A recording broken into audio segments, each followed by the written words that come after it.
Hey everyone, it's Samantha and welcome back. Today I'm going to show you how I personally go about root smudging my clients. As you can see here, she has quite a bit of regrowth.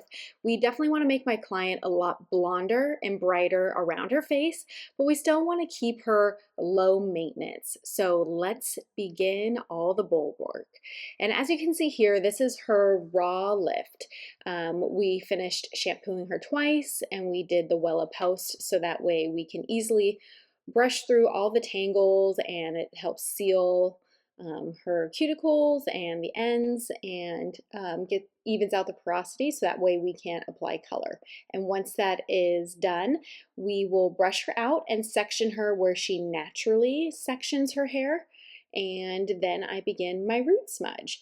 And for my root smudge on my client today, I decided to mix up 7N and 7NA shades EQ with 6 volume.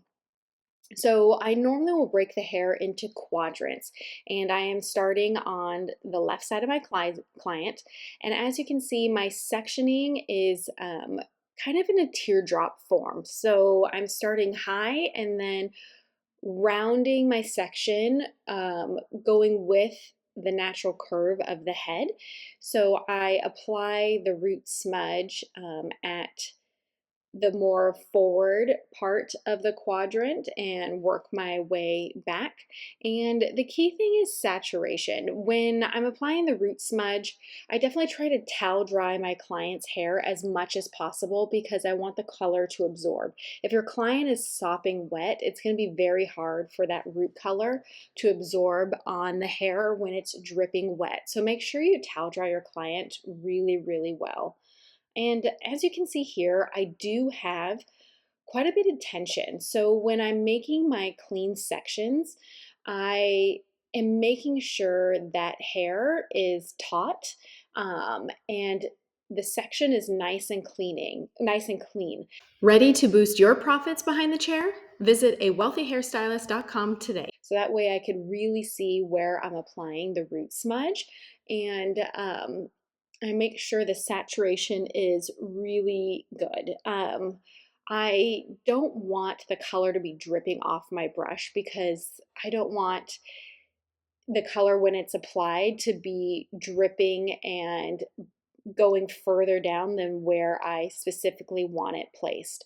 And the neat thing with the root smudge, all of this is customizable. So obviously the deeper you drag the root color, the more depth you'll have at the root. If you want just a baby root smudge, then you just do like a tiny little tap with your brush.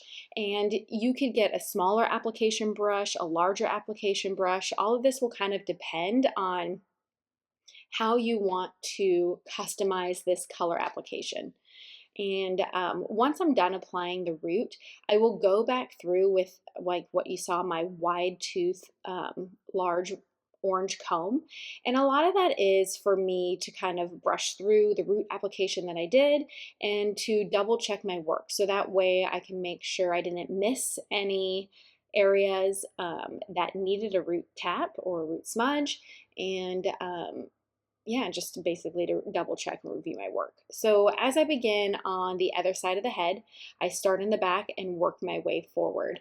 And that way I like to do it that way because when it comes to the processing time, I do try to move pretty quickly, but having more of the saturation on the top of the crown and then the application around the hairline is basically pretty much done last. So the color is going to sit a little bit less along the hairline, which I personally like. So it's going to give that soft transition and that's a softer deposit around the hairline and keep her a little bit brighter because the color is not going to sit as long. If you happen to take quite some time to do your root applications at the bowl, you could section out your client's hairline and do everything first and then apply the hairline last. So you have to kind of figure out what works best for you and how you want to go about your application. I move very quickly. I try to get the application done and on my client, so that way everything can process as evenly as possible. Most of my root smudges will sit anywhere from like 7 to 15 minutes, and a lot of that will just depend on the opacity of what I would want to achieve. So if I don't want the deposit that strong, obviously I'm not going to let it sit for the full 15 minutes. So all of that is kind of up to you and how you formulate the color for the roots. So just obviously be aware of your root smudge color and how you're formulating.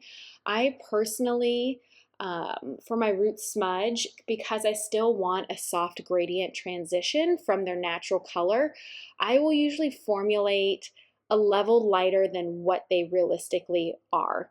Unless if I'm darkening a client, then I will go darker. Like for her, she's probably a natural level 6. So for me, I do the root smudge a 7.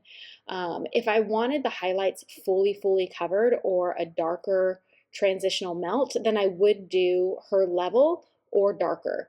So like I said before, everything is customizable. You just have to remember what your end goal is that you're trying to achieve with your client.